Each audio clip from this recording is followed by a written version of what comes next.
Bakit ayaw ni Coach Tim Cone na mag-coach sa Gilas sa darating na SEA Games? Maipapasok ba si Paul Garcia sa active lineup ng Barangay Ginebra ngayong All-Filipino? Pag-usapan natin yan. Si Paul Garcia, rookie, masipag, at isa sa pinaka-inaabangan ng mga Ginebra diehard fans. Kung isa ka sa tunay na sumusubaybay sa Barangay Ginebra, ay siguradong narinig mo na ang pangalan niya. At ngayon, marami sa mga fans ang nagtutulak na ipasok na siya sa lineup habang injured pa ang kanilang wingman na si Jeremiah Gray. At totoo naman, maganda ang timing. Bakit kamo? Si Jeremiah Gray ay kasalukuyang nagre-recover sa kanyang natamong injury netong nakaraan lang. At ito ang perfect opportunity para sa isang gaya ni Paul Garcia na gigil na makapaglaro sa big stage. Dahil simula nang i-draft ito ng Barangay Ginebra ay bilang lang sa kamay na nagamit siya ni Coach Tim. Matapos niyan ay nalaglag na siya sa active roster. Ngayon, pag-usapan natin, bakit nga ba si Paul Garcia ang gustong-gusto ng mga fans? Una, depensa pa lang, panalo na. Para siyang pinaghalong Gio Halalon at Scotty Thompson. Hustle player, mabilis ang lateral movement at may killer instinct sa pag-steal ng bola. Pero hindi lang yan yung kayang gawin ni Paul Garcia, meron din itong malawak na court vision at kaya niyang mag-set up ng plays, bagay at perfect sa sistemang ginagamit ni Coach Tim Cone. Sa isang triangle offense, ang kailangan mo ay player na marunong magbasa ng laro at marunong dumipensa. At meron nga niyan, etong si Paul Garcia. Tignan nyo na lang si Jason David. Binigyan ng pagkakataon at hindi napahiya si Coach Tim. Solid performance, pero ang tanong ng marami, paano kung bigyan din ng same opportunity si Paul Garcia? Sabi nga ng ilang mga fans, baka mas higitan pa ni Paul Garcia yung pinapakita ni Jason David. Kasi nga, gutom makapaglaro at may natural talent na kailangan lang i-polish. Remember, minsan, isang chance lang ang kailangan ng isang player para magpakitang gilas. Medyo matagal na rin noong malaglag sa active lineup etong si Paul Garcia. Kaya naman, expected na once na i-activate ito ni Coach Tim ay buhos performance ang kanyang ipapakita. Dahil hindi nga nito sasayangin yung opportunity na ibibigay sa kanya. Sa ngayon, sa dami ng mga veterans sa Barangay Ginebra, alam nating mahirap makapasok sa regular rotation.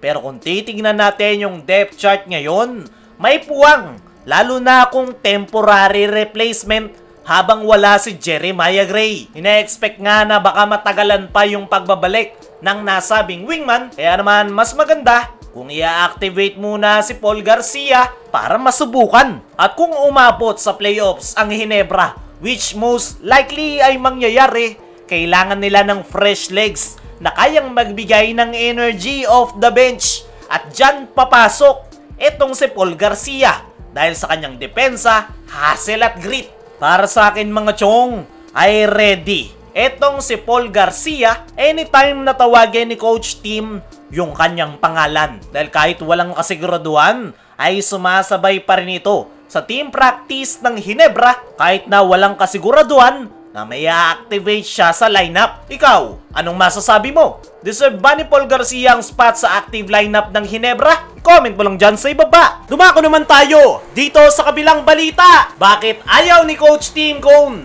na mag-coach sa Gilas sa darating na SEA Games? Inamin mismo ni Coach Tim sa kanyang naging latest interview na hindi siya inclined na hawakan ang ating national team sa darating na Southeast Asian Games. Ang dahilan, hindi dahil ayaw niya sa Gilas or sa ating national team. Ang dahilan ay preparation at timing. Dahil hindi nga magiging available ang lahat ng Gilas Pilipinas players, lalong-lalo na yung mga naglalaro overseas dahil hindi nga raw pasok yung SEA Games sa FIBA window kung saan pinapayagan yung mga Japan B-League players na maglaro sa kanilang national team. Ayon nga mismo kay Coach Tim Cone ay napakahirap raw magturo ng triangle offense sa loob ng maikling panahon. Yung kasalukuyang lineup nga raw ng Gilas ay hindi pa fully utilized sa kanilang sistema. Ano pa kaya yung mga bago na ilang araw lang magpe-prepare?